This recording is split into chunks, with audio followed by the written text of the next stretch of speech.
The notification on my phone glows at 6:47 a.m. Google alert. Sophia Blake Gallery opening. My heart pounds as I tap the link, expecting to see coverage of last night's debut exhibition. Instead, I find myself staring at a review that makes my blood turn to ice. I'd love to know which corner of the globe you're watching from, and if this story speaks to you, make sure to subscribe. Tomorrow's video is one you absolutely can't miss.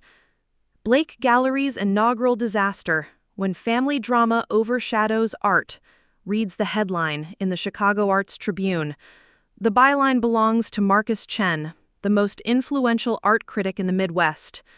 My hands shake as I scroll through his devastating review. What should have been a celebration of emerging contemporary artists became an uncomfortable spectacle of family dysfunction. Miss Blake's exhibition, Fractured Light, featured promising work from local artists, but the evening's focus quickly shifted from canvas to chaos when the gallery owner's family staged what can only be described as a coordinated attack on her professional credibility. The words blur as tears fill my eyes. Chen describes in clinical detail how my mother, Jessica, stood in front of my centerpiece installation, loudly explaining to gathered patrons why my little hobby was a waste of the family trust fund. He quotes my sister Vanessa's announcement to potential buyers that the gallery was financially unstable and that purchasing art might be risky. Most damaging of all, he witnessed my brother Derek's confrontation with the catering staff, demanding they pack up the food because this embarrassing display needs to end. The most telling moment came when Miss Blake's own family members began removing artworks from the walls, claiming insurance concerns, while distinguished collectors watched in bewilderment. What began as a promising debut for both the gallery and its featured artists deteriorated into a public humiliation that raises serious questions about the viability of this new cultural venture. I set the phone down and stare at the kitchen wall of my Lincoln Park apartment. 5 years of planning, every penny of my inheritance from Grandma Ruth, months of relationship building with artists and collectors, all destroyed in a 3-hour window last night. The review has already been shared 847 times on social media. My phone rings. The caller ID shows Amanda Foster, the art consultant who brought 3 major collectors to the opening. My stomach drops as I answer. "Sophia? I just saw the Tribune review." Her voice is carefully neutral. "I need to ask, is your gallery actually experiencing financial difficulties? Because my clients are concerned about the purchases they made last night." "Amanda, everything my family said was fabricated. The gallery is financially sound, all sales are legitimate, and every piece they purchased is properly insured and authenticated." A pause. "I believe you, but perception is reality in this business. My clients are requesting verification of your gallery's financial stability before finalizing their transactions. I'm sorry, but after what they witnessed..." After she hangs up, I walk to my living room window overlooking the gallery building across the street. The space that felt like a dream come true yesterday now looks like a crime scene. Even from here, I can see the gaps on the walls where Derek physically removed paintings, claiming he was protecting the family's investment. The irony cuts deep. The family trust fund they're so concerned about isn't even funding the gallery. I used my personal inheritance from Grandma Ruth, money she left specifically to me with the words, "For Sophia to build something beautiful." She understood my artistic vision in ways my parents never did. My laptop chimes with an email notification.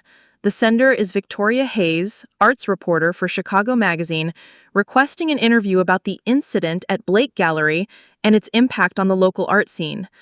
3 more interview requests have arrived from arts bloggers. The story is spreading. I opened my gallery management software to check last night's sales figures. Before the family drama erupted, we'd sold 12 pieces, totaling $34,000, an exceptional opening night for an unknown gallery. Now, 3 purchase agreements have been canceled, and 2 more are under review pending financial verification. Another email arrives, this one from Alina Morales, one of my featured artists. Sophia, I've been getting calls from other galleries asking if I want to move my pieces. People are saying your space isn't stable. What's really going on? I close the laptop and lean back against my couch. The events of last night replay in my mind like a nightmare I can't escape. The opening had started perfectly. Sophisticated guests admiring the carefully curated collection, artists mingling with potential buyers, wine flowing as conversations about technique and meaning filled the space. Then, my family arrived. I'd invited them, foolishly hoping this might finally be the moment they understood my passion for contemporary art. Instead, they arrived like a wrecking crew with a mission. Mother swept in wearing her black Chanel suit, the one she saves for funerals and occasions she considers beneath her. Vanessa followed in an outfit that screamed, "I don't belong here," while Derek immediately started questioning the value of every piece within earshot of potential buyers. The coordinated nature of their sabotage was what made it so devastating. While Mother monopolized conversations with established collectors, undermining my credibility as a gallery owner, Vanessa positioned herself near the price lists, loudly expressing shock at what she called outrageous asking prices for amateur work. Derek focused on the logistics, questioning everything from the insurance coverage to the authenticity certificates. Marcus Chen had arrived just as the destruction reached its peak. I watched him pull out his phone and start taking notes as Derek argued with two artists about removing their work for safekeeping. The critic's presence should have been a career-making moment. Instead, it became the documentation of my professional humiliation. The worst part was seeing the confusion and disappointment on my artists' faces. These were emerging talents who trusted me with their work, believing I could provide the professional platform they deserved. Instead, they witnessed their gallery debut turned into a family therapy session conducted in public. I pick up my phone and scroll through the social media mentions. The hashtag Blake Gallery Drama is trending in Chicago art circles. Amateur videos from the opening show Derek pulling paintings off walls while well-dressed patrons stand around looking uncomfortable. One particularly damaging clip captures Mother explaining to a reporter from Gallery Walk magazine that she never supported this venture and that I'm going through a phase. A text message appears from my closest friend, Rachel Kim, who attended the opening as moral support. Saw the review. I'm coming over with coffee and bagels. This isn't over, Soph. But it feels over. The gallery represents everything I've worked towards since graduating from the Art Institute 7 years ago. The careful relationships built during my time at established galleries, the trust earned from artists who believed in my vision, the reputation I'd cultivated as someone who understood both the creative and business sides of the art world. All of it compromised in one evening. My phone buzzes with another call. This time, it's James Patterson, my insurance agent. Sophia, I received some concerning calls yesterday evening from people claiming to represent your gallery. They were asking about coverage limits and cancellation policies. Given the news coverage this morning, I need to schedule a meeting to review your policy status. Even my insurance coverage is now under scrutiny because of Derek's public questioning of our protection policies. Every aspect of the gallery's operations has been tainted by their performance last night. I walk to my kitchen and make coffee with shaking hands. The morning sunlight streaming through my windows feels harsh, exposing the reality of what I'm facing. This isn't just about one bad review or a difficult opening night. My family has systematically undermined the foundation of my professional credibility in the most public way possible. The coffee tastes bitter as I consider my options. I could close the gallery, return the remaining artworks to their creators, and find another position at an established gallery.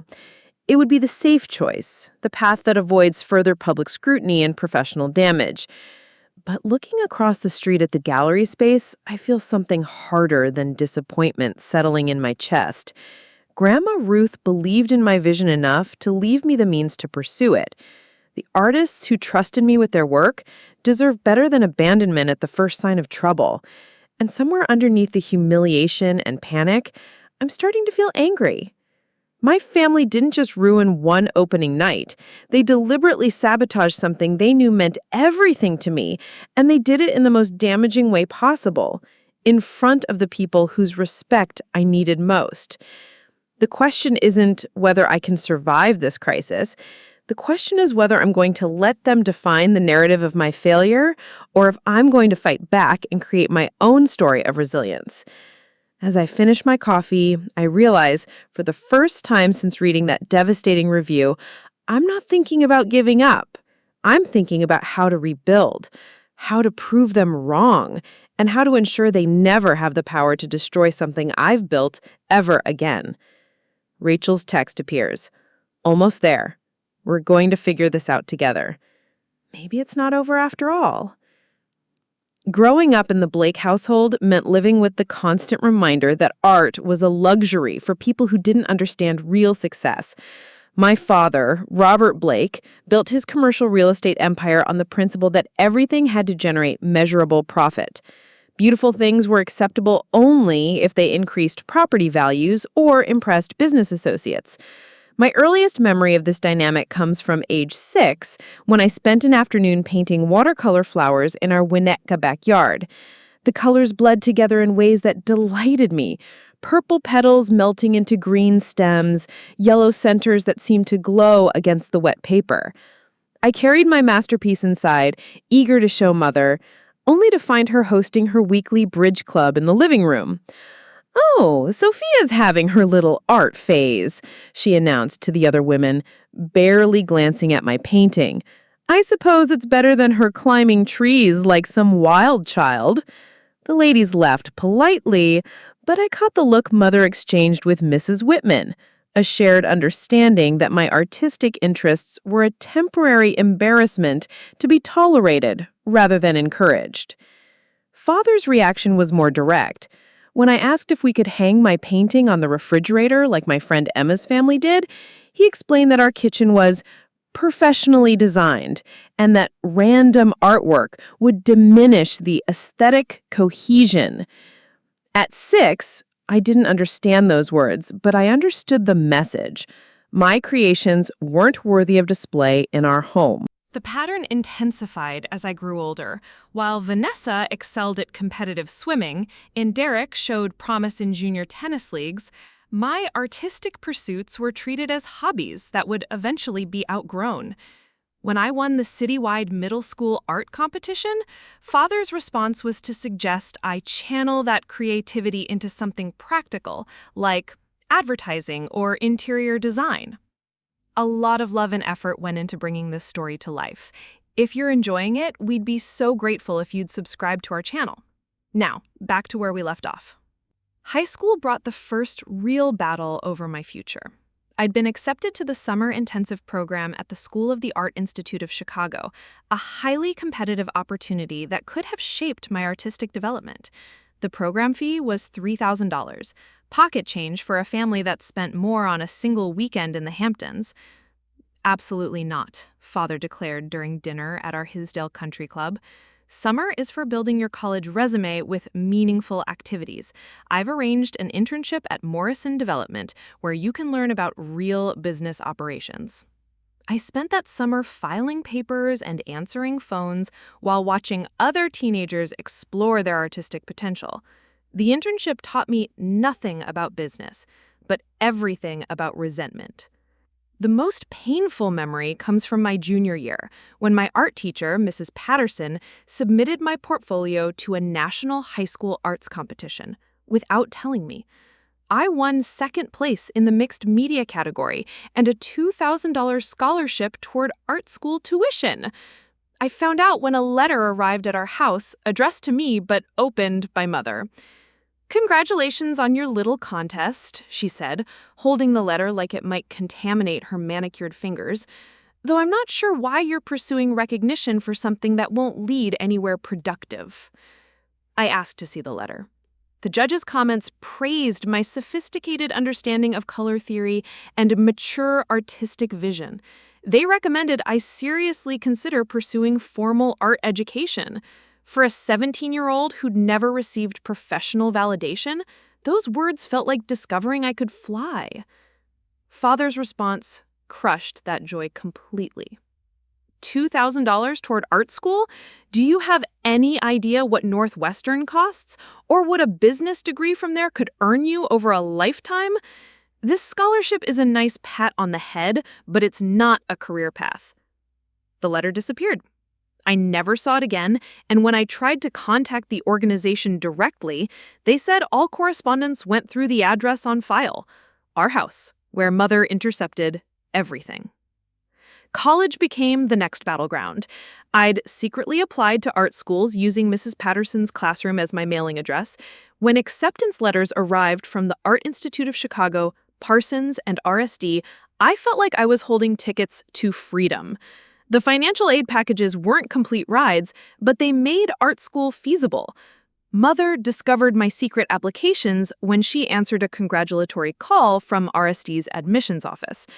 The conversation that followed remains one of the most painful in my memory. "Behind our backs?" she demanded, waving the acceptance letters I'd hid in my bedroom. "Applying to schools we never discussed? Pursuing a degree that leads nowhere? This is exactly the kind of impractical thinking we've been trying to correct." Father's approach was more calculated. He sat me down for what he called a business presentation about my future. Using actual charts and financial projections, he demonstrated how an art degree would cost the family $200,000 over 4 years and lead to an average starting salary of $28,000. By contrast, a business degree from Northwestern would cost roughly the same, but lead to starting salaries around $60,000 with significantly higher earning potential. "I'm not trying to crush your dreams," he said, though that's exactly what he was doing. "I'm trying to give you realistic expectations about adult life.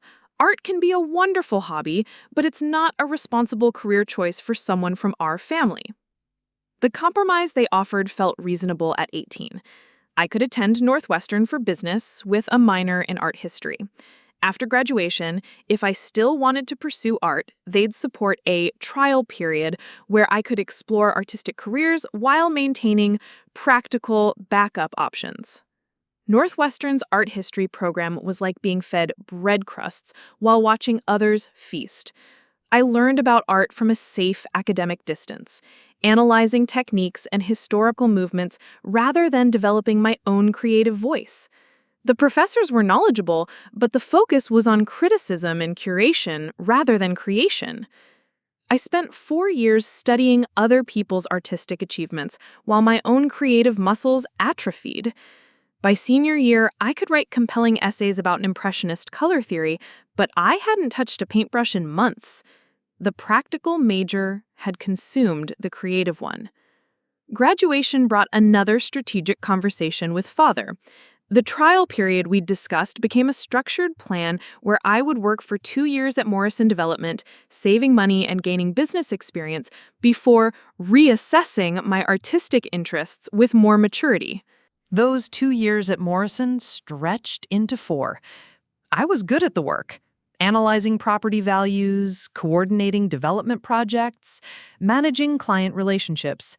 Father praised my natural business instincts, and Mother enjoyed telling her friends about my successful corporate career. The artistic trial period never materialized because I'd proven I could succeed in the real world. The turning point came when Grandma Ruth fell ill during my 4th year at Morrison.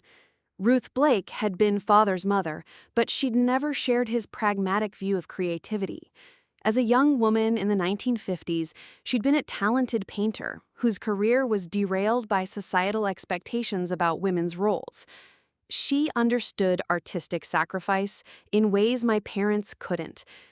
During her final months, I spent every weekend at her bedside in the assisted living facility. We talked about art, about dreams deferred, about the difference between surviving and living. She showed me sketchbooks she'd kept hidden for decades, beautiful drawings of people and places that revealed the artist she'd never been allowed to become. "I let them convince me it wasn't practical," she whispered one afternoon. her fingers tracing a self-portrait she'd drawn at age 25. I believed them when they said I could always pant later after I'd fulfilled my other obligations. But later never comes unless you make it come. She gripped my hand with surprising strength. Don't let them do to you what I let them do to me. Use my money for something that matters. Build something beautiful. When Ruth passed, she left me $150,000 specifically designated for Sophia's artistic pursuits. The will was explicit. The money couldn't be used for anything practical like a house down payment or investment portfolio. It was for art, period. My parents' reaction to the inheritance revealed their true feelings about my creative interests. Mother called it manipulative that Ruth had encouraged Sophia's impractical fantasies from beyond the grave. Father suggested we contest the will's restrictions, arguing that Ruth was not thinking clearly in her final months. But I was 26 years old, and the money was legally mine. For the first time in my adult life, I had resources that my parents couldn't control or redirect toward their vision of my future. The gallery idea emerged slowly. Working at Morrison had taught me valuable skills about project management, financial planning, and client relations. My art history background provided knowledge about artists, movements, and market trends. I could combine business acumen with artistic passion in ways that might actually succeed. I spent months researching the Chicago art scene, identifying gaps in gallery representation for emerging contemporary artists. I found a perfect space in Lincoln Park, affordable rent, good natural light, enough room for multiple exhibitions. The math worked. Ruth's inheritance could cover first-year operating costs while the gallery established its reputation. The planning phase took 18 months. I attended every gallery opening in the city, networking with artists, collectors, and critics. I developed relationships with emerging talents who were creating compelling work but lacked proper representation. I studied successful gallery business models and created detailed financial projections. When I finally told my family about the gallery plans, their response was swift and brutal. Mother called it throwing away Ruth's money on a fantasy. Father accused me of wasting a perfectly good business education on something so risky. Vanessa, now a successful pharmaceutical sales representative, wondered why I couldn't be content with normal success like everyone else. Derek, who'd parlayed his tennis skills into a sports marketing career, was the most direct. You're 31 years old, Sophia. This isn't rebellion anymore. It's delusion. Real adults don't open art galleries unless they already have serious money to lose. Their opposition only strengthened my resolve.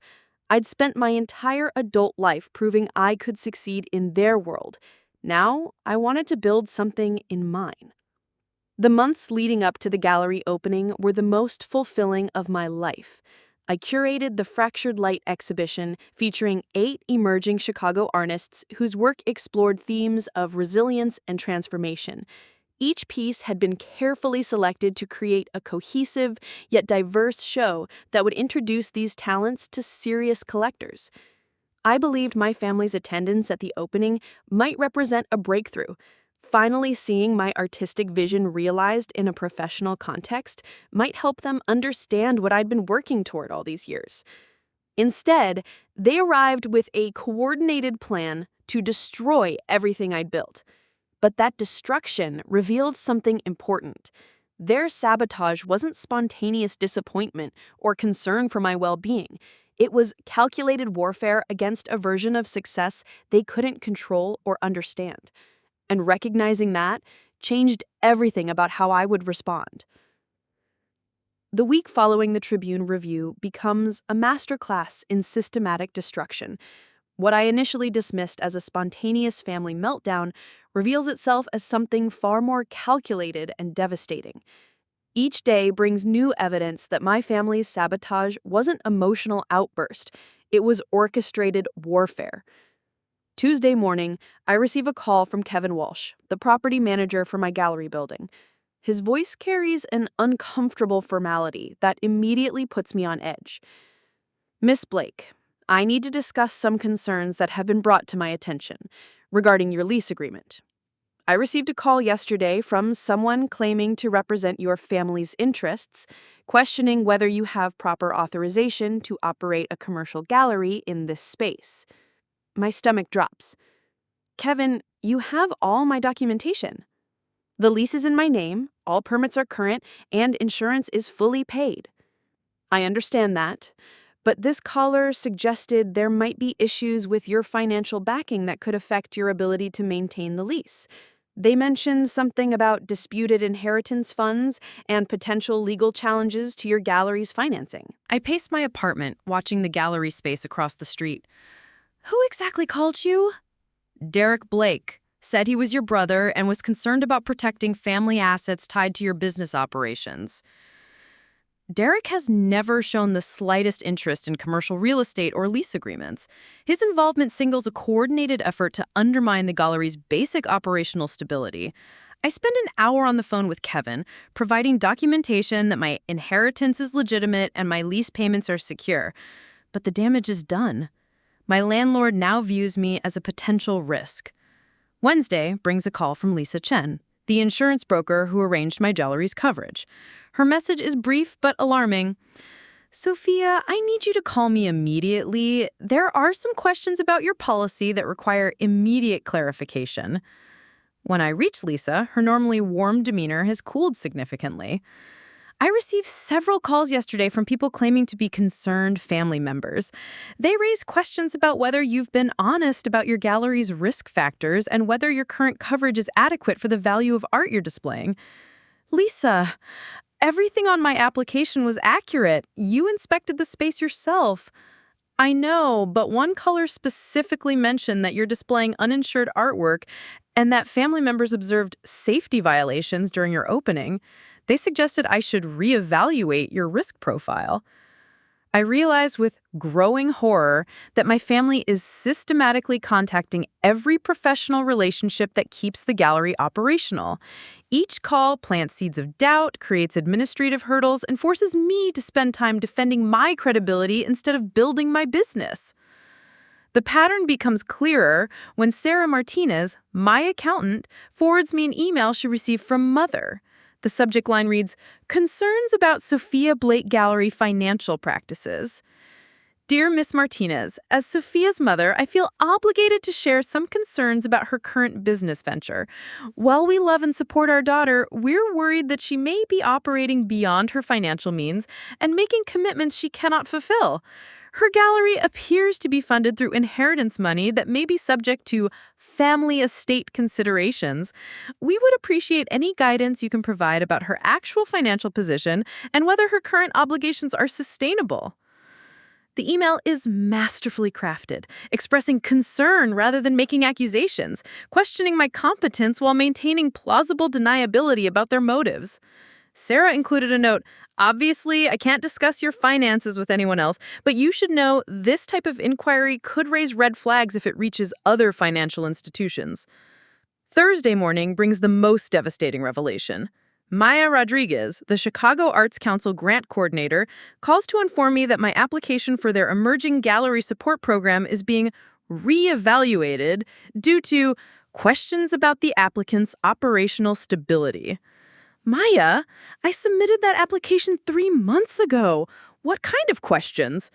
We received information suggesting that your gallery opening experienced significant operational difficulties and that there may be ongoing family disputes affecting your business management.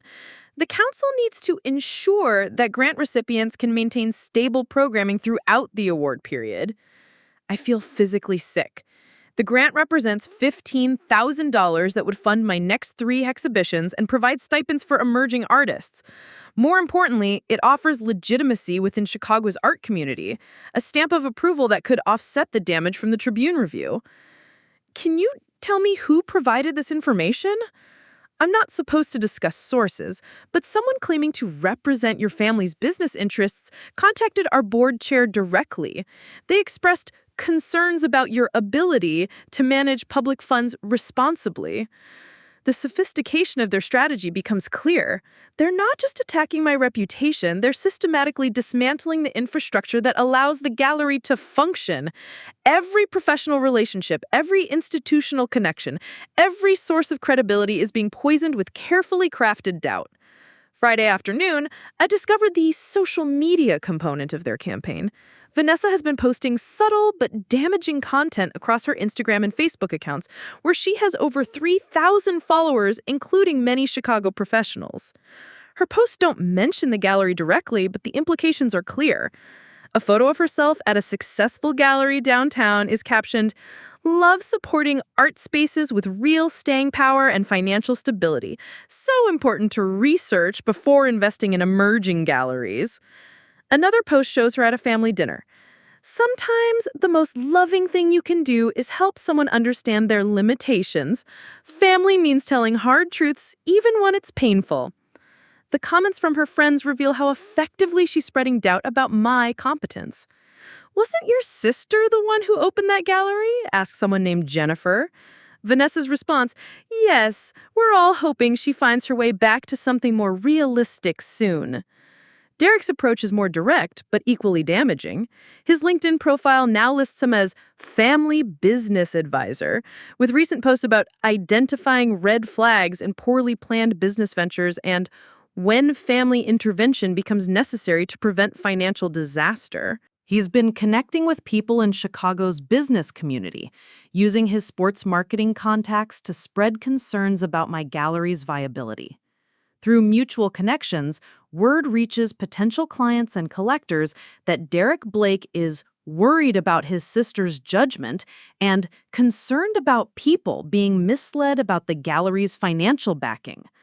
The most insidious discovery comes when I realize they've been targeting my relationships with artists.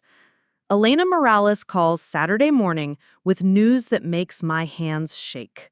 "Sophia, I don't know how to tell you this, but someone approached me at the coffee shop yesterday claiming to be your sister. She said she was concerned about artists working with your gallery because of financial instability and suggested I might want to consider other representation." "What exactly did she say?" "She mentioned that your family was trying to help you, but that you were too proud to accept reality about the gallery's problems. She said other family members were worried that you couldn't fulfill commitments to artists and that she didn't want to see anyone get hurt." Elena continues, "The weird part was how much she knew about my work and my background, like she'd researched me specifically. She even mentioned pieces I'm working on that I've only discussed with you." The violation feels personal and professional simultaneously.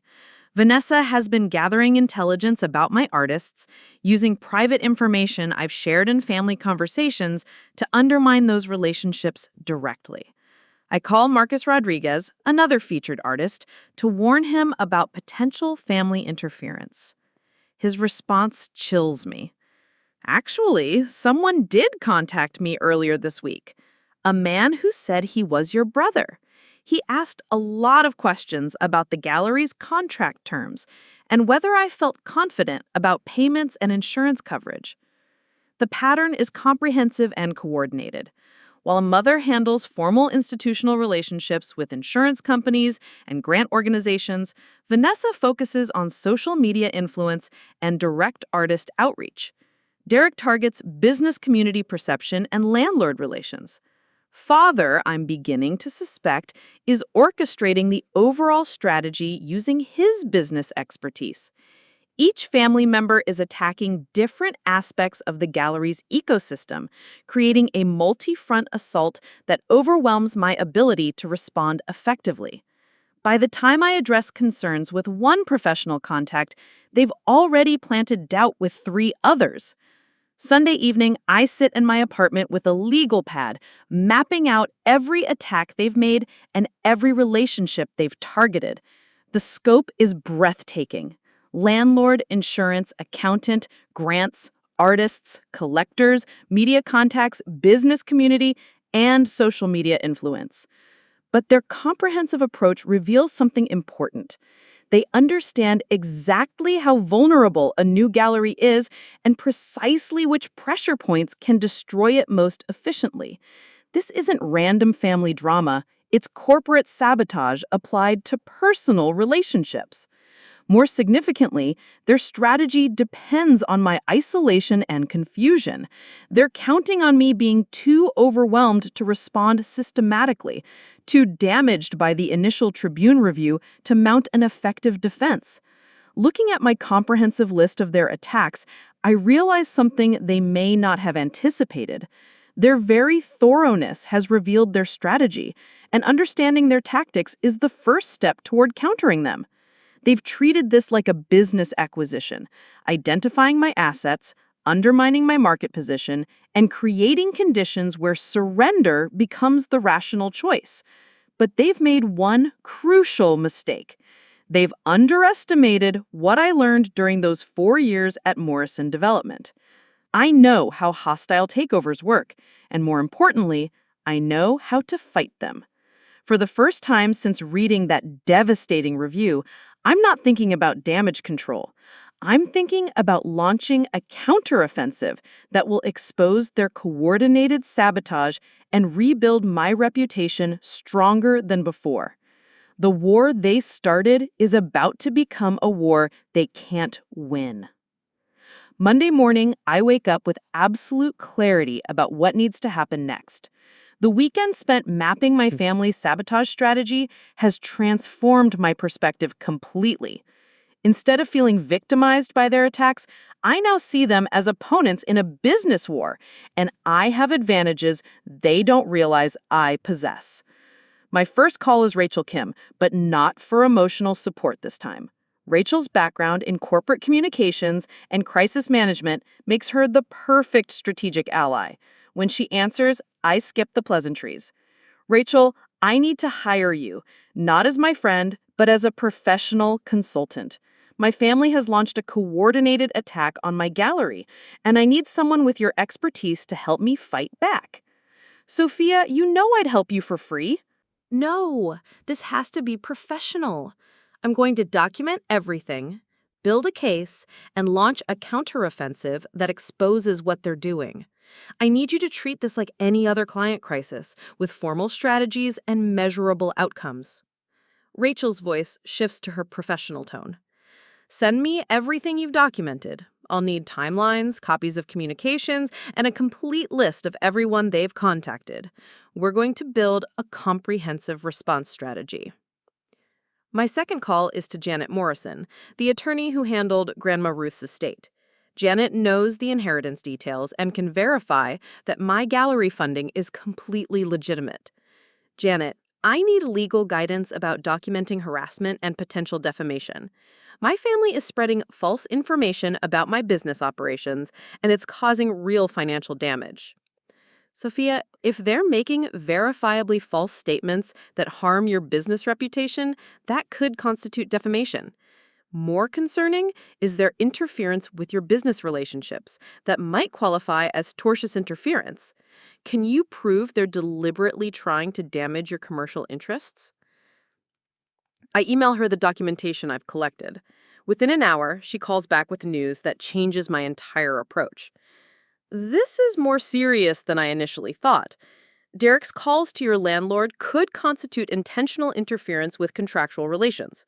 Vanessa's social media posts, if they contain false statements of fact, are potentially defamatory. Your mother's contact with the Arts Council might constitute fraud if she misrepresented her authority to speak about your finances. What does that mean practically? It means you have legal options beyond just defending yourself. You could potentially sue for damages, seek restraining orders, or demand they cease their interference.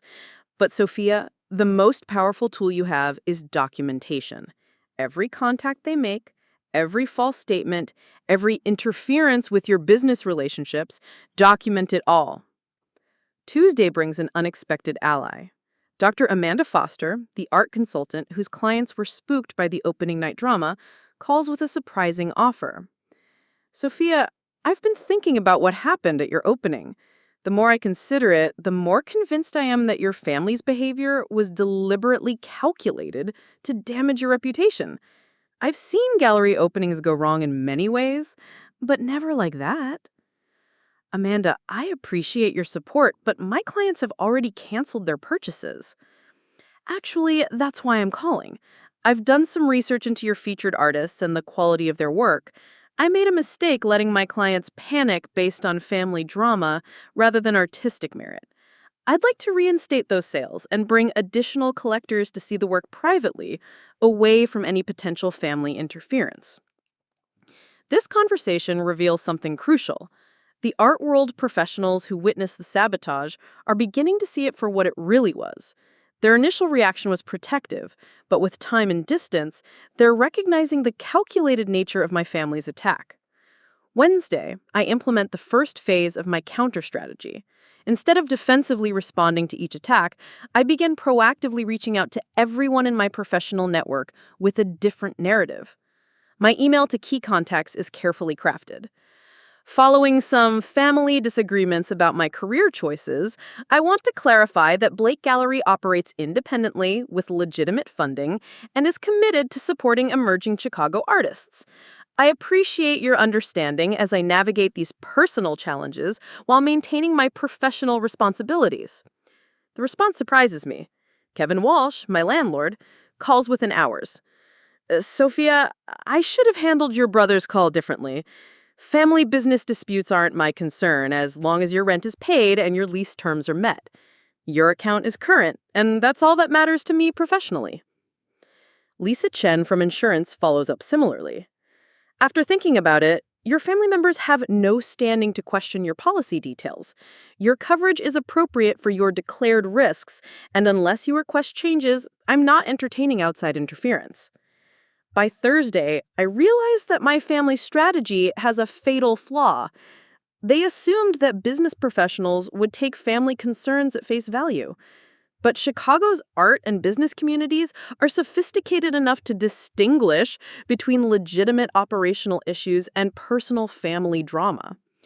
The turning point comes when Maya Rodriguez from the Arts Council calls with an unexpected news. Sophia, I owe you an apology. After reviewing the source of the concerns raised about your gallery, our board has decided they don't constitute legitimate operational red flags.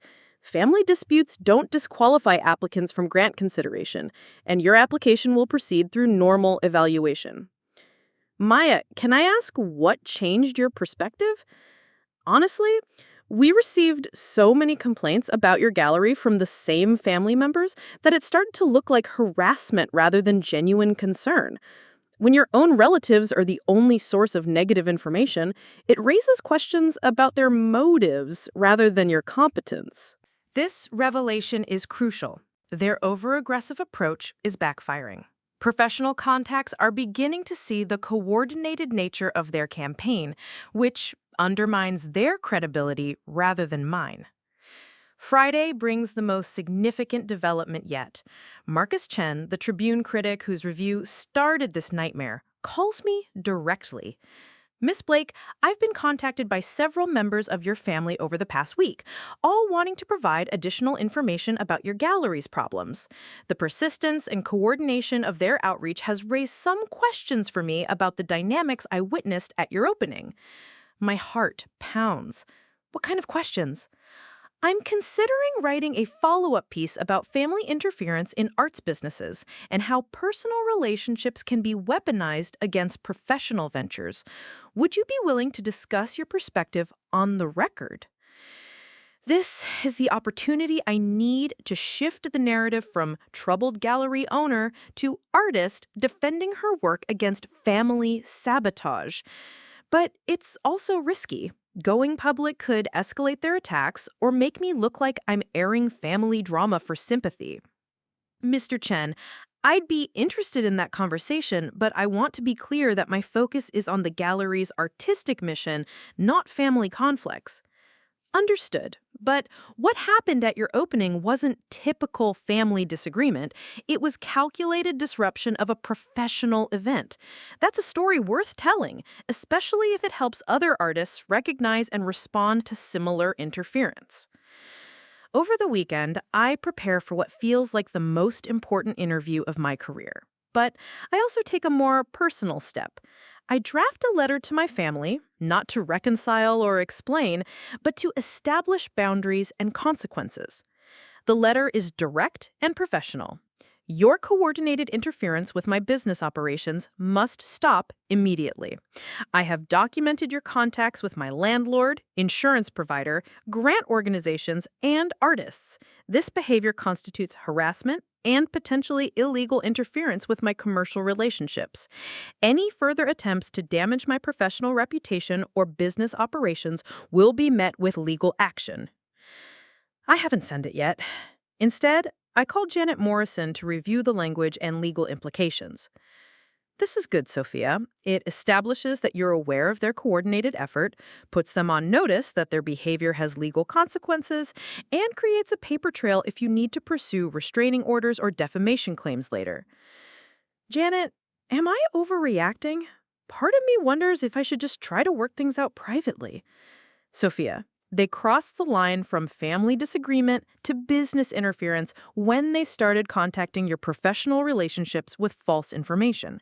You have every right to defend your livelihood against deliberate sabotage, regardless of whether the saboteurs happen to share your last name. Sunday evening, as I sit in my apartment looking across at the gallery space, I realized that this week has fundamentally changed my relationship with my family forever. Not because of the initial opening night disaster, but because of their calculated campaign to destroy what I've built. They expected me to crumble under pressure, to accept their narrative that I'm unsuited for independent success, to return to their orbit defeated and grateful for their guidance. Instead, their attacks have forced me to develop strategic thinking, professional alliances, and personal strengths I didn't know I possessed. The girl who spent her childhood accepting their dismissal of her artistic interests is gone.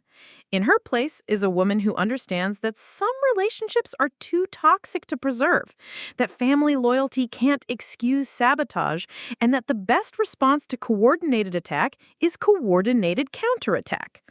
Tomorrow, I'll send the cease and desist letter, do the Tribune interview, and begin the public phase of fighting back.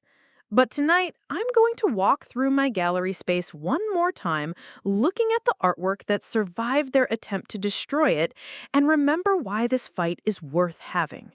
Grandma Ruth was right. Later never comes unless you make it come.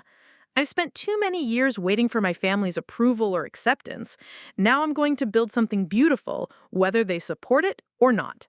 The war they started is about to become the battle that defines who I really am. Monday morning arrives with the precision of a military operation. At 8 a.m. sharp, I send the cease and desist letter to each family member via certified mail and email. By 8:30, I'm sitting across from Marcus Chen in his downtown office, preparing for an interview that could either rehabilitate my reputation or destroy what's left of it. Chen's walls are lined with framed articles spanning 2 decades of arts journalism. His desk holds carefully organized stacks of press releases, exhibition catalogs, and what appears to be a folder specifically labeled Blake Gallery Follow-Up. The professional setting reminds me that this isn't a friendly conversation. It's journalism, and every word will be scrutinized. Before we begin, Chen says, setting up his recording device, I want to be clear about my approach. This story isn't about taking sides in a family dispute. It's about examining how personal relationships can impact professional arts ventures and what that means for Chicago's emerging gallery scene. I nod, understanding that he's giving me both an opportunity and a warning. I appreciate that perspective. My focus is on protecting the gallery's mission and the artists I represent, not on relitigating family history. Chen's first questions are straightforward. Background about my education, experience in business, and decision to open the gallery. But as the conversation progresses, his inquiries become more pointed. Walk me through what you observed happening during your opening night. Not your interpretation of motives, but the specific actions you witnessed. I describe the evening systematically, Mother's conversations with collectors questioning my competence, Vanessa's public statements about financial instability, Derek's removal of artwork while claiming insurance concerns. I stick to observable facts, letting their actions speak for themselves. And in the week following the opening, what additional contacts did your family make with your business associates? This is where my documentation proves invaluable. I provide Chen with timelines of calls to my landlord, insurance broker, and arts council, along with copies of social media posts and LinkedIn activities. The pattern of coordinated interference becomes undeniable when presented chronologically. Chen's eyebrows rise as he reviews the evidence. This level of systematic contact with your business relationships, that goes beyond family concern into what could be considered commercial interference. That's how I see it too. These weren't spontaneous expressions of worry. They were calculated attempts to undermine my professional credibility. The interview continues for 2 hours, with Chen asking detailed questions about my artists, my business model, and my plans for future exhibitions. His focus on the gallery's artistic merit and commercial viability helps establish that this story is about professional sabotage, not personal drama. As we wrap up, Chen makes a comment that surprises me. I've been covering Chicago's art scene for 15 years, and I've never seen family members actively work to destroy an opening like this. Usually, family problems stay private.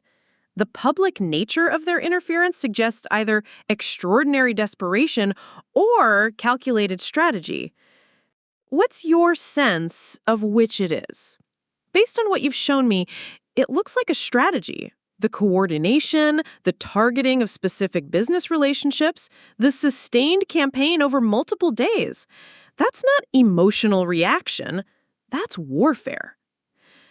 Tuesday brings the first response to my cease and desist letter. Derek calls at 7 a.m., his voice tight with anger.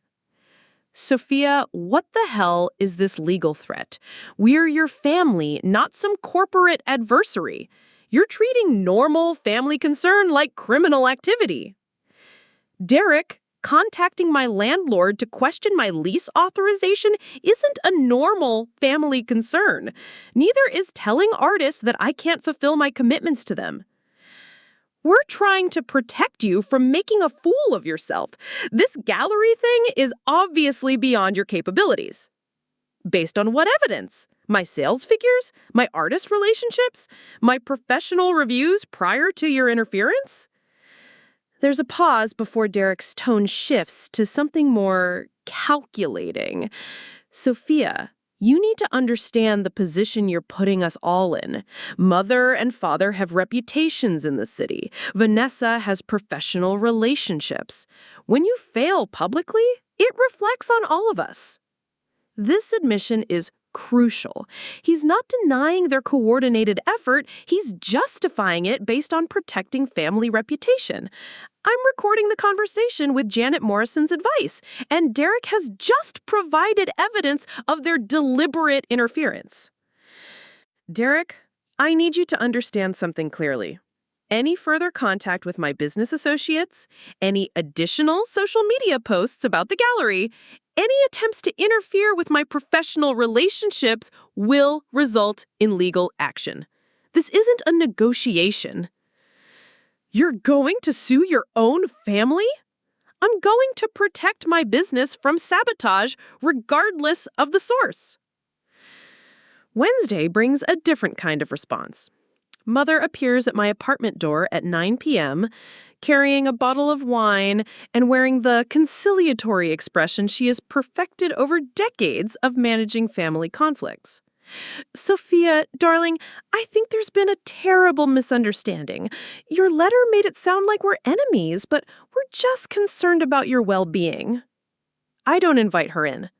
Mother, you contacted my accountant, questioning my financial competence. You emailed the Arts Council suggesting I'm operating beyond my means. Those aren't the actions of someone concerned about my well-being. I was trying to make sure you have proper support systems in place. Starting a business is complicated, and I wanted your professionals to understand your situation. My situation is that I'm a 31-year-old woman with a business degree and 4 years of corporate experience running a legitimate gallery with proper funding and insurance. What exactly did you think they needed to understand? Mother's mask slips slightly. Sophia, you've always been impractical about money and planning. We've watched you make questionable decisions since college. This gallery feels like another expensive mistake waiting to happen. Based on what? The fact that it represents something you don't value, or the fact that it's succeeding without your input or approval? She tries a different approach. What would it take for us to move past this? I'm willing to apologize if you're willing to accept some guidance about managing the gallery more professionally. The offer reveals their continued belief that they can control the narrative. They're willing to offer token apologies in exchange for ongoing authority over my business decisions. Mother, what it would take is for you, Derek, and Vanessa to completely cease any contact with my professional relationships. No calls to vendors, no social media posts about the gallery, no conversations with potential clients or collectors. The gallery operates independently, and you treat it like any other business you have no connection to. That seems unnecessarily harsh, don't you think? It seems like the minimum boundary necessary to prevent future sabotage. Thursday brings news from Rachel that changes the entire dynamic. Her crisis management research has uncovered something none of us expected. Sophia, I've been digging into your family's recent activities, and I found something interesting. Your father's company, Blake Development, is bidding on a major municipal contract for downtown arts district redevelopment.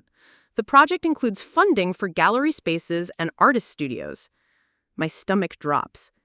You think their attack on my gallery is connected to Dad's business interests?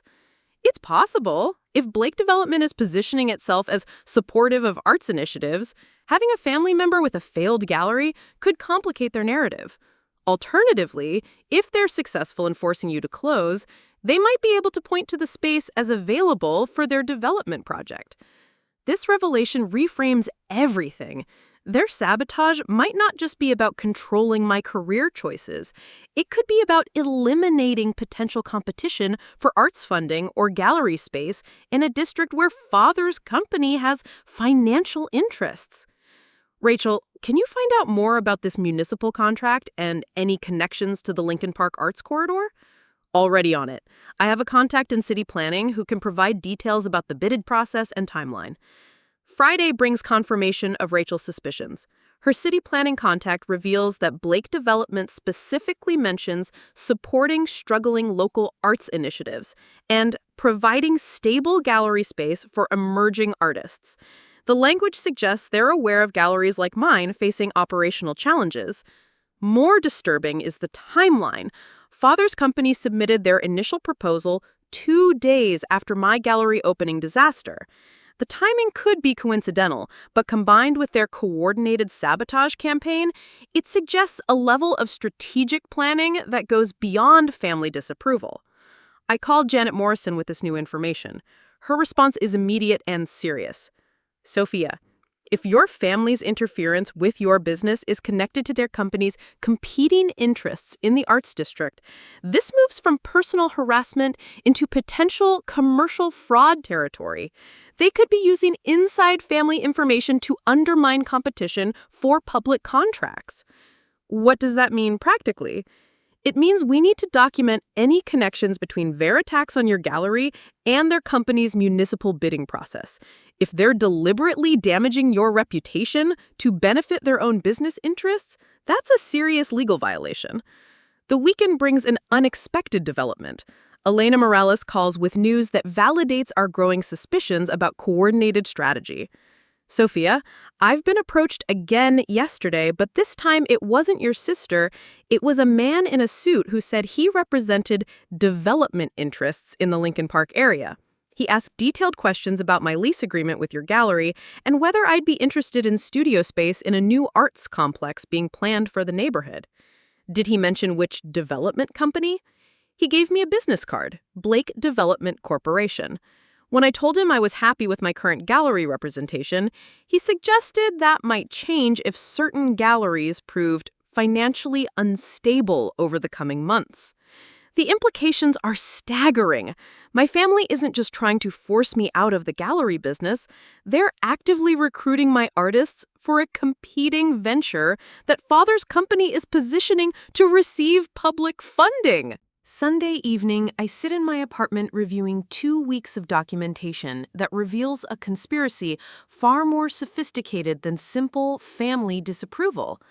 They've been using inside knowledge about my business model, artist relationships, and operational challenges to position their own company as a solution to problems they've helped create. The cease and desist letter was just the opening move. Now I need a strategy that exposes not just their interference with my gallery, but their potential fraud in the municipal bidding process. I called Janet Morrison at home. Janet, I need to discuss federal contract fraud and whether what my family is doing could violate laws about competitive bidding processes. Sophia, if they're using non-public information about competitors to gain advantage in municipal contracts, that's very serious. We need to document everything and consider reporting this to the appropriate federal authorities. Monday morning, I'll begin phase 2 of my counteroffensive. The Tribune interview will establish the personal harassment narrative. But now I need to build a case for commercial fraud that could derail their municipal contract bid and expose the true scope of their sabotage. They thought they were dealing with a naive artist who'd crumble under family pressure. Instead, they're about to discover they've been systematically committing federal crimes against someone with the documentation, legal support, and determination to fight back at every level. The war they started is about to become a federal investigation that could destroy their business empire while validating my right to exist independently in Chicago's arts community. Their greatest weapon, coordinated family pressure, is about to become the evidence that proves their criminal intent. The Chicago Tribune's follow-up article publishes on Wednesday morning with a headline that stops me cold. Gallery sabotage exposes dark side of family business interests. Marcus Chen's investigation has gone far beyond my personal story to uncover connections between my family's interference and their company's municipal contract bidding that even I hadn't fully understood. The article is devastating in its thoroughness. Chen obtained copies of Blake Development's proposal for the Downtown Arts District project, which specifically references supporting viable local galleries while addressing concerns about financially unstable ventures that could damage the cultural corridor's reputation. The language clearly targets operations like mine while positioning Father's company as the solution to problems they've helped create. More damaging is Chen's interview with Dr. Patricia Williams, an expert in municipal contracting ethics from Northwestern University. When family members systematically undermine a competitor's business relationships to benefit their own company's public contract bids, that raises serious questions about fair competition and potential fraud. She states in the article, the piece includes a timeline that makes the coordination impossible to deny. My gallery opening disaster on Friday, family interference calls throughout the following week, and Blake Development's municipal proposal submission the following Wednesday. Chen's research team traced the connections through public records and witness statements that paint a picture of calculated commercial sabotage. By 10 a.m., my phone is ringing constantly. The first call comes from Mayor Patricia Gonzalez's office. Ms. Blake, this is Catherine Moore from the Mayor's Municipal Contracts Review Office. We need to schedule an immediate meeting regarding allegations of improper influence in the Downtown Arts District bidding process.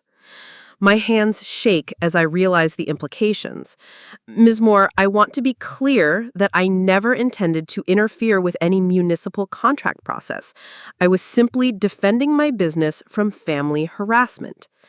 We understand that, Ms. Blake, but the Tribune article raises serious questions about whether Blake Development used non-public information and targeted harassment to gain competitive advantage. We need your cooperation in reviewing their bidding practices. The second call comes from Agent Sarah Martinez at the FBI's Economic Crimes Unit.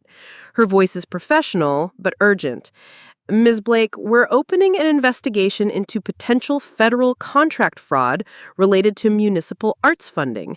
The Tribune article brought this to our attention, but our preliminary review suggests violations of federal competitive bidding laws.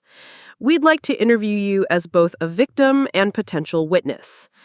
I can barely process the speed at which this is escalating. What began as a family dispute over my career choices has become a federal criminal investigation into my father's business practices. The third call brings unexpected support. Amanda Foster, the art consultant, has news that changes everything about my gallery's immediate future. Sophia, I've been fielding calls all morning from collectors who read the Tribune piece.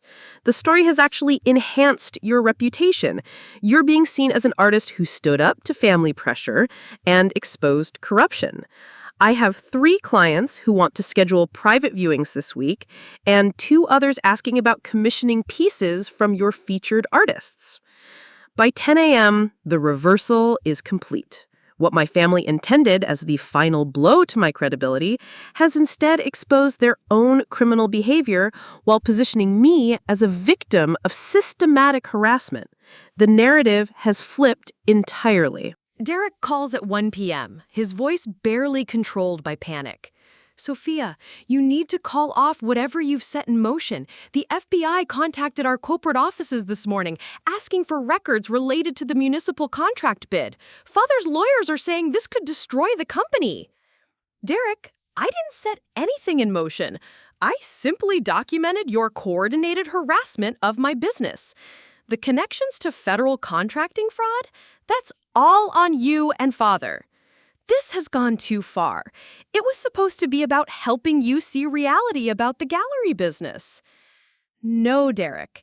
It was about you using inside information about my operations to benefit your company's bid for public money. That's federal fraud, not family concern. The desperation in his voice reveals how completely they underestimated the legal implications of their strategy. They treated their attacks on my gallery as a family matter, not realizing they were committing federal crimes in the process. Thursday brings a call from Vanessa that's even more revealing. She's crying before she even speaks. Sophia, Tom's firm is dropping me as a client because of the federal investigation. My pharmaceutical company is putting me on administrative leave, pending resolution of legal matters. My LinkedIn posts about your gallery are being used as evidence of coordinated commercial interference. Vanessa, did you think your social media campaign wouldn't have consequences? I thought I was helping the family. Father said we needed to show a united front about your gallery being a bad investment. I didn't know it was connected to some federal contract thing. This admission is crucial. Vanessa didn't understand the federal fraud aspect, but she acknowledges following Father's coordinated strategy. She's essentially confessing to being a part of a conspiracy while claiming ignorance about its criminal nature. Friday afternoon brings the most significant development yet. Agent Martinez calls with an update that stuns me. Miss Blake, our investigation has expanded based on additional evidence we've uncovered. Blake Development appears to have used similar tactics against other small arts businesses in neighborhoods where they've sought development contracts. You're not their only victim. What kind of similar tactics?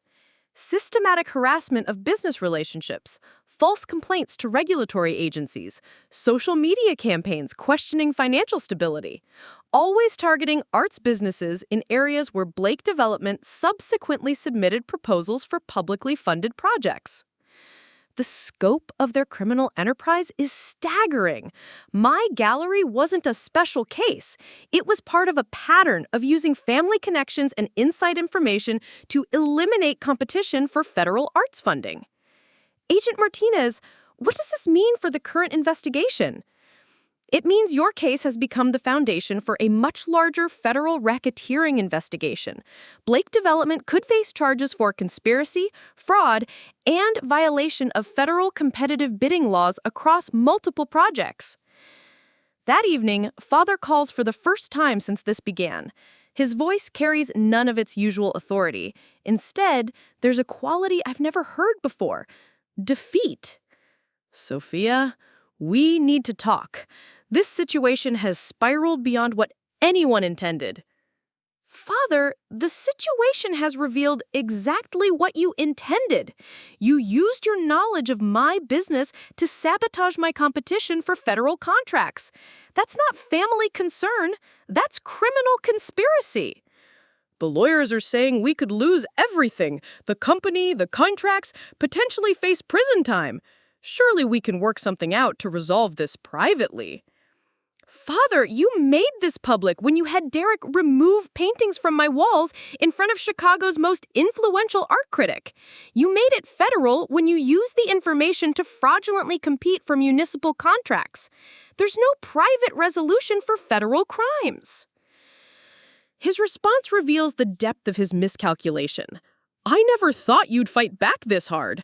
I expected you to close the gallery and return to Morrison Development, where you were safe and successful. You expected me to surrender my dreams because they threatened your business interests. Instead, you've destroyed your business while validating my right to succeed independently. Monday morning brings the news that completes the reversal.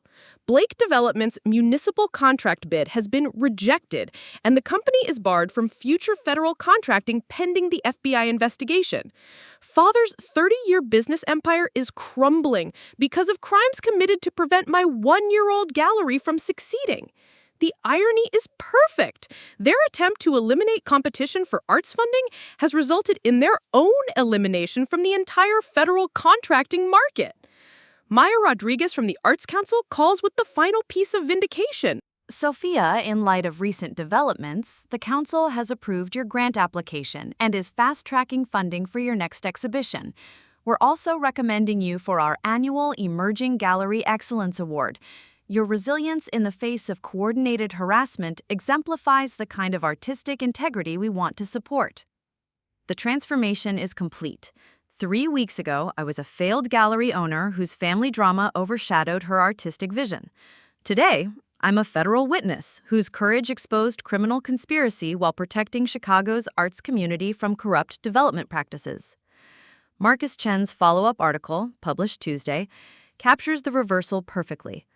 Blake Gallery's triumph: How One Artist's Defense Against Family Sabotage Exposed Federal Fraud. The story positions me not as a victim, but as a whistleblower whose determination to protect her artistic vision ultimately protected public funds from criminal misuse.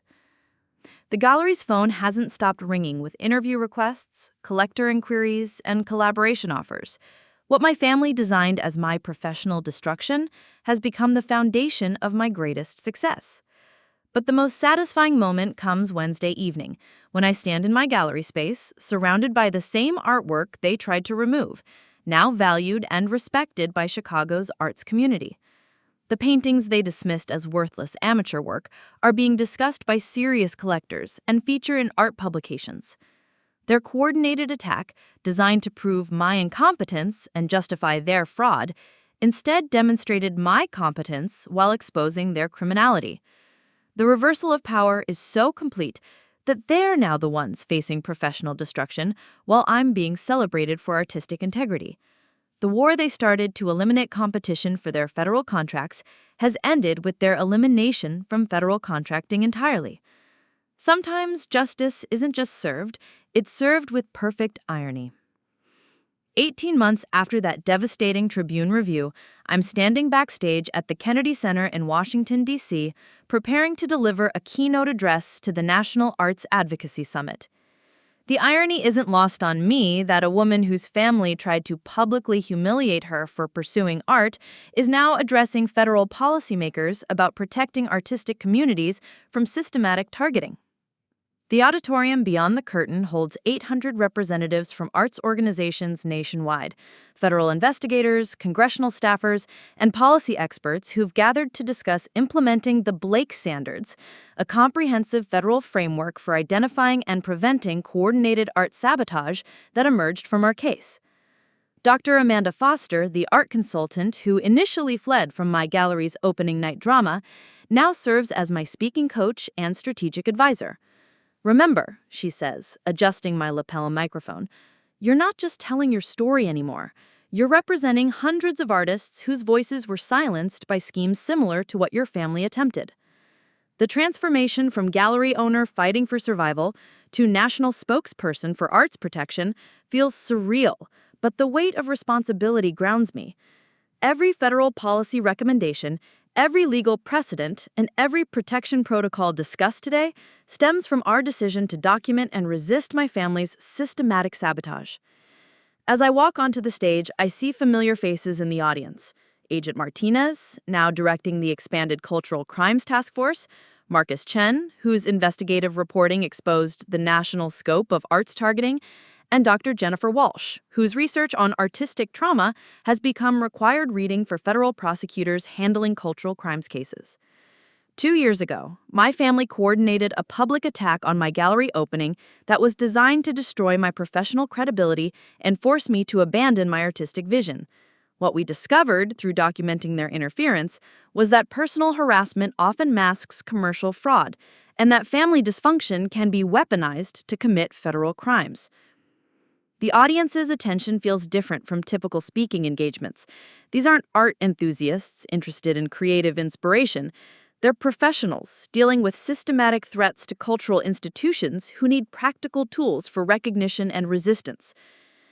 The Blake case revealed that coordinated arts targeting follows predictable patterns. I continue, displaying slides that show the documentation timeline we developed.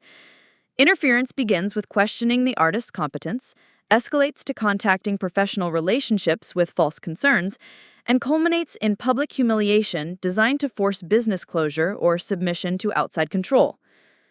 The presentation includes case studies from the 37 cities where similar schemes have been identified now. Each follows variations of the pattern my family perfected: systematic undermining of artist credibility, strategic interference with business relationships, coordinated social media campaigns, and false reporting to regulatory agencies. But documentation alone isn't sufficient, I explain, showing examples of successful early intervention. The key is understanding that artistic targeting is often a precursor to commercial fraud, particularly in cases involving public arts funding or municipal development contracts. During the Q&A session, Congresswoman Sarah Mitchell from Oregon raises a question that cuts to the heart of current legislative discussions. "Ms. Blake, your family's prosecution established important legal precedents, but how do we prevent similar schemes when the perpetrators are sophisticated enough to avoid the obvious coordination that made your case prosecutable?" Looking for more? We've got 2 amazing stories ready for you right on screen. If this one touched you, these are absolutely worth your time. Click to watch them now. And hey, subscribe and hit that bell to never miss our latest uploads.